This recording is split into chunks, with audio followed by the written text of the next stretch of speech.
Okay, here we are talking about graphing parabolas now. So we've talked about the vocabulary that we need to have a grasp of in order to graph a parabola, right? A quadratic function, okay? And so now what we're going to do is we're going to learn a new formula, and we're going to do some substitution and build a table, and we're going to make a parabola.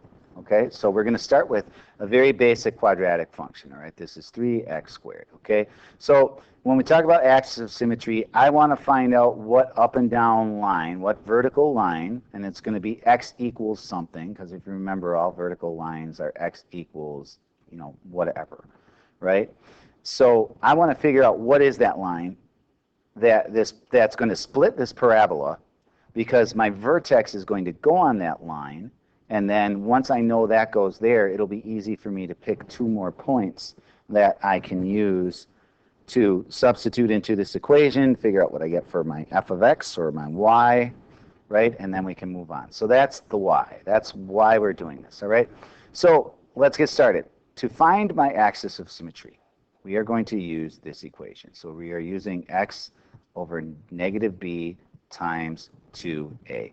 Now remember, we are dealing with a general form of ax squared plus bx plus c. Okay? So when we talk about b and a, if you're like, why are we using even more letters in this? It's already confusing enough with just x's and y's. All right? Now we're throwing b's and a's in. Well, those are from this equation. Okay? So we're not trying to overwhelm you. It's just a really easy way of kind of notating it. So what we do is we have the opposite of what b is, right, over, right, divided by 2 times whatever a is. Okay, so what I'm always going to want to do is figure out first what's my b, what's my a, how does that work? Okay?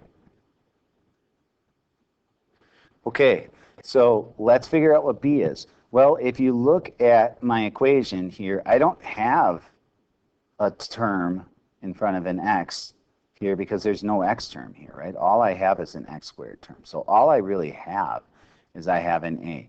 So what that means is that my b in this case is equal to 0. Because 0 times x is going to be 0, and that's why it's not showing up. So for my axis of symmetry, it doesn't mean I don't have one. It just means that I'm going to use negative, and then I'm going to put 0 in here for b. And then it would be 2 times my a, which is 3. To be fair, we really don't even need to keep writing the rest of this down, because if you divide anything, right, if you go 0 divided by anything, it's always going to be 0. 0 has a way of, wiping things out, right? So this gives me negative 0 over 6, which is 0. Okay, so my axis of symmetry is the line x equals 0, which, lucky for us, happens to be the y-axis. Sorry, that's really cruddy, right? But that's what we're using right here. That's my axis of symmetry, is this y-axis right here. Okay, so I'm going to just draw a little arrow pointing to it because that's what we're going to use. So now that we know that this thing, the axis of symmetry, is on the y-axis, I'm going to put this, my x, back into this equation to figure out my vertex. All right? So to find my vertex, I need an x and a y coordinate of where this thing's going to be either the lowest or the highest point of this parabola.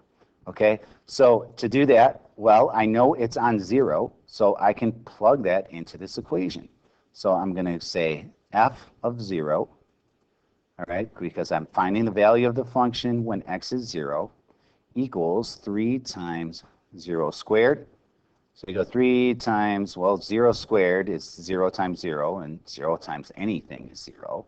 And then now I have 3 times 0, which we just said 0 times anything is 0, is 0. So this gives me my f, my function value, which is another way of saying, hey, this is my y value. All right, so my vertex is actually the point 0, and I'm getting that from this. And here's my y coordinate, and my y coordinate is 0.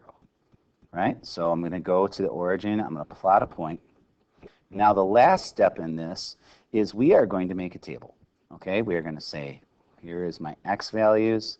And this may, you might be like, oh God, not this again, right? But to be fair, we only need to find 2 points. And I'll show you why in a minute, right? So we got 3x squared and we got y, and I made my table like way too big, but not a problem. Now, what points should I put in for x?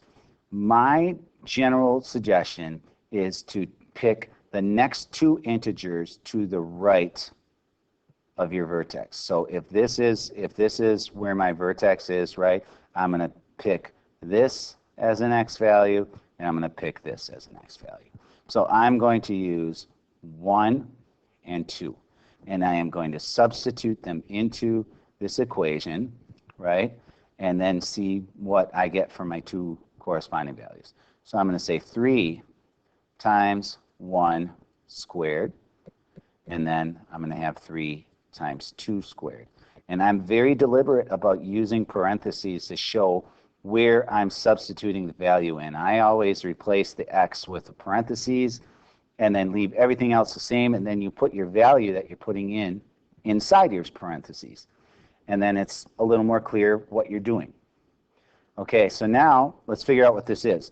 Well, if I have 3 times 1 squared, let's do our exponent first. So we have 3 times, well, 1 times 1 is 1, and then 3 times 1 is 3.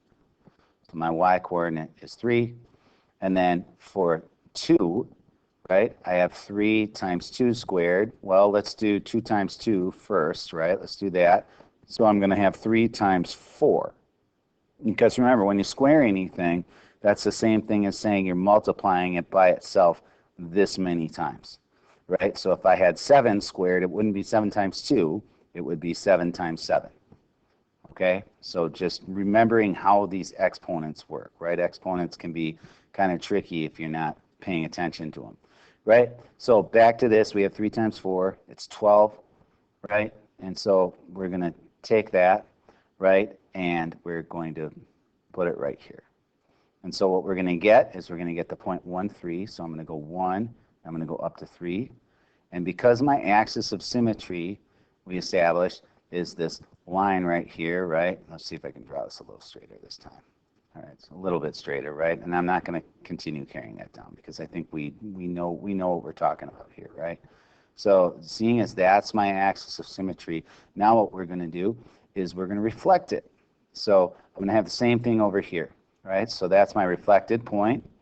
Now let's plot this point. We have the point 2, 12. Well, if I go up by, I got 2, 4, 6, 8, 10. So 12 is going to actually put me up about right here, okay? Which means that when I reflect it, I'm going to also have another point about right here.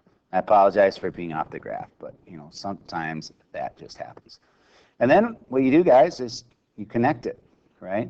And it's very hard to draw on this tablet straight, so bear with me, right?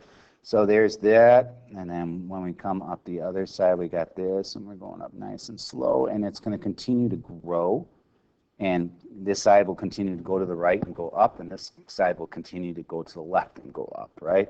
And it will go up until infinity. And so this is kind of sort of the general form of a parabola, right? And I apologize again about it looking so ugly, but that's how you draw these things, right? And that's, you know, that's kind of what we need to work towards. I'm going to see if I can draw this better one more time here before we go. See if I can vindicate myself, right? Put you up here and you up here. Let's try another color. Maybe it will. So you go. Maybe if I do it faster. So there we go. That's a little better, right? So anyway, you get the idea, right, of where we're after, what we're after here. We're drawing parabolas, and we do that by finding our axis of symmetry. We find our vertex from our axis of symmetry, and then we know, because of our vertex, where to choose points from. So a little bit of a long video, but this takes a while to explain. Once you get the hang of these, you'll rip through them. So good luck with these. We're going to have one more video showing how to do this with a slightly more involved problem. All right, so stay tuned for that, and we'll see you then.